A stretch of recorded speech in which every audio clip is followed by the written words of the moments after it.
स्वर्ग का अधिकारी एक ऐसे व्यक्ति की कहानी है जो धनी है, किंतु कंजूसी के कारण लोग उन्हें लाला जी कहकर पुकारने लगे। लाला जी जब बूढ़े हो गए तो एक दिन उन्होंने मन में सोचा, सारा जीवन पैसा कमाने में बीत गया। अब तक हमने दान धर्म और पुण्य का कोई काम नहीं किया, इसलिए मरने से पहले कुछ करना चाहिए।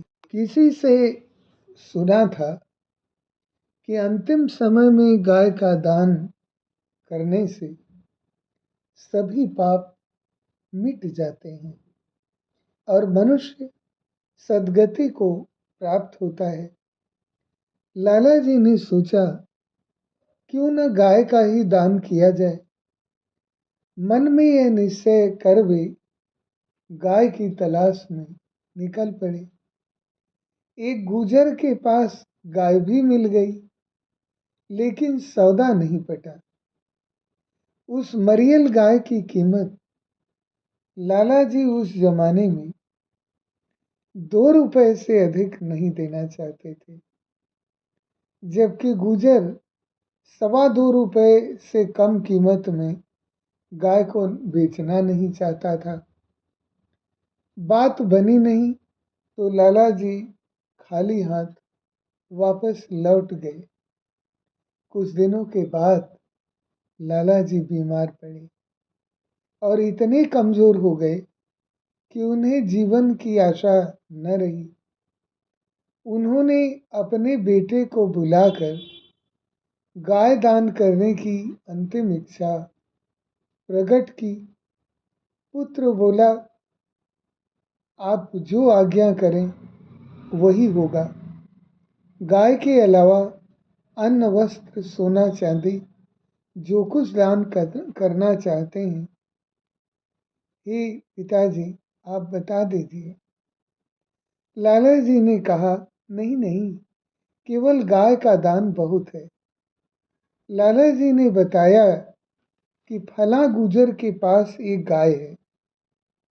कुछ समय पहले उसकी कीमत 2.25 रुपए थी, अब शायद कुछ रियायत कर दे, लेकिन तुम उसकी कीमत 2 रुपए से अधिक न देना। पिता की आज्ञा पाकर पुत्र गुजर के पास पहुंचा और 2.25 रुपए में गाय खरीद कर ले आया। लाला जी को जब मालूम हुआ कि बेटा गाय की पूरी कीमत चुका आया, तो उन्हें ऐसा सदमा पहुंचा कि तत्काल ही उनकी मृत्यु हो गई। इस बीच गाय भी बहुत कमजोर हो चुकी थी, अतः लाला जी की मृत्यु के 4 घंटे बाद वह भी चल बसी। मरने के बाद लाला जी की आत्मा को यमराज के पास पहुंचाया गया और उनके पुण्य पाप का लेखा जोखा करने के बाद यमराज जी बोले, लाला जी आपने जीवन में पुण्य का कोई काम नहीं किया। मरते समय एक गाय का दान किया है, वह भी 4 घंटे बाद आप मर गई, इसलिए आपको 4 घंटे का स्वर्ग मिलेगा और बाकी समय नरक में बिताना पड़ेगा। लाला जी बोले, कोई बात नहीं, मुझे 4 घंटे के लिए स्वर्ग मिला है तो लूँगा, पहले स्वर्ग भेज दो, शेष समय मैं नरक में बिता लूँगा। यमराज बोला, पहले 1000 वर्ष नरक में जाना होगा, उसके बाद आपको स्वर्ग भेजा जाएगा।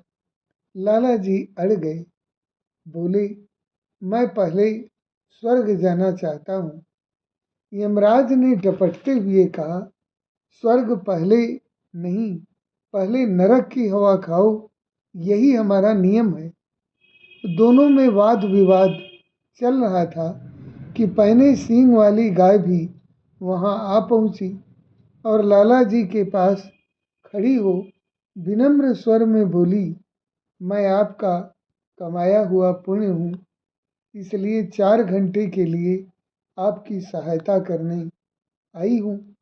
आप आज्ञा दें, मैं आपकी क्या सेवा कर सकती हूँ। गाय को अपना सहायक पाकर लाला जी का साहस बढ़ गया। बोले, यह यमराज मेरी बात नहीं मानता, पहले मुझे नरक में भेजना चाहता है। यदि सचमुच तुम मेरी सहायता के लिए आई हो तो इस यमराज का पेट फाड़ डालो। सुनते ही गाय अपने पहने सींग उठाकर यमराज की ओर दौड़ी। यमराज अपना आसन छोड़ भाग खड़ा हुआ और त्राहि त्राहि करता हुआ ब्रह्मा जी के पास आ पहुंचा। यमराज को भयभीत हुआ देख ब्रह्मा जी मन ही मन शंकित हुए। यमराज ने अपने भय का कारण उन्हें बताया और अपनी रक्षा के लिए हाथ फैला दिए। इस बीच गाय के साथ लाला जी भी ब्रह्मा जी के सम्मुख उपस्थित हो गए। ब्रह्मा जी ने बड़े शांत भाव से लाला जी को समझाया कि हमारे नियम के अनुसार पहले आपको नरक में ही जाना होगा। प्राणी के पापों का प्रायश्चित जब हो जाता है तब वह स्वर्ग का अधिकारी बनता है, इसलिए पहले नरक में जाइए। लाला जी अपनी बात पर अड़े थे। बोले, यह नहीं होगा, मैं पहले स्वर्ग भोगना चाहता हूँ। ब्रह्मा जी ने क्रोध में आकर डपट दिया, तुम्हारे लिए हम अपने नियमों का उल्लंघन नहीं कर सकते। जीवन में तुमने थोड़ा सा तो पुण्य किया है और 4 घंटे के लिए स्वर्ग की प्राप्ति कर सके हो, जबकि हमारे पास ऐसे जीवों की कमी नहीं है जो जीवन भर पुण्य कमाते रहे।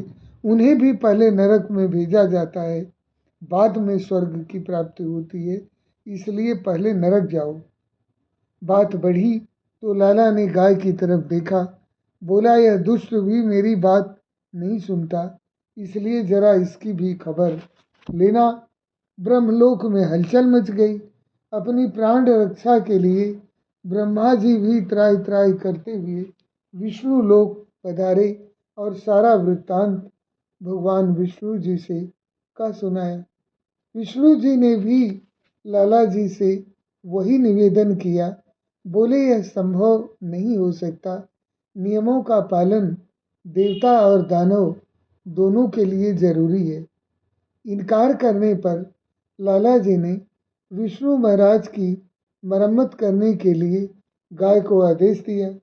ब्रह्मा, विष्णु और यमराज तीनों अपनी जान हथेली पर लेकर भागे और कैलाश पहुंचकर भगवान शंकर को जगाया। अचानक इन लोगों के आने के कारण जानकर भगवान शंकर को बहुत दुख हुआ। उन्होंने भी लाला जी को यह निर्णय दिया कि जो यमराज ब्रह्मा और विष्णु दे चुके थे। इस बीच गाय का समय समाप्त हो गया, वह वापस लौट गई। अब लाला जी असहाय हो गए। उन्होंने भगवान शंकर के अंतिम निर्णय को स्वीकार कर लिया। लाला जी बहुत चतुर बुद्धि थे। चलने से पहले तीनों देवताओं के आगे हाथ जोड़कर खड़े हुए और अपनी धृष्टता के लिए क्षमा याचना करते हुए बोले, हे यमराज, आप तीनों देवता महान हैं। मैं अपने पुण्य के प्रताप से, अपनी आँखों से मैंने आप लोगों के प्रत्यक्ष दर्शन कर लिए। जो दर्शन बड़े बड़े ऋषि, मुनि, संत, साधु और भक्तों को कठिन तपस्या के बाद मिलते हैं, वह मैं आसानी से कर पाया हूँ। कहते हैं कि आपके दर्शनों से पापी मनुष्य भी पुण्य का भागी बन जाता है और उसके दुख दरिद्र रोग शोक सभी नष्ट हो जाते हैं। अगर यह बात सच है तो आपके दर्शन करने के बाद अब मेरे कौन से पाप बच गए हैं जिनके कारण मुझे नरक जाना जरूरी है।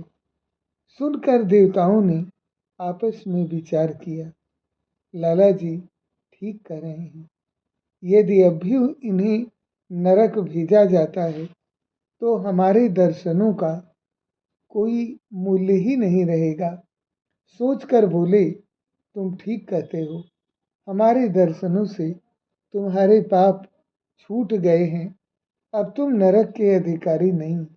यह कहते हुए देवताओं ने लाला जी को हमेशा के लिए स्वर्ग में रहने की अनुमति प्रदान कर दी।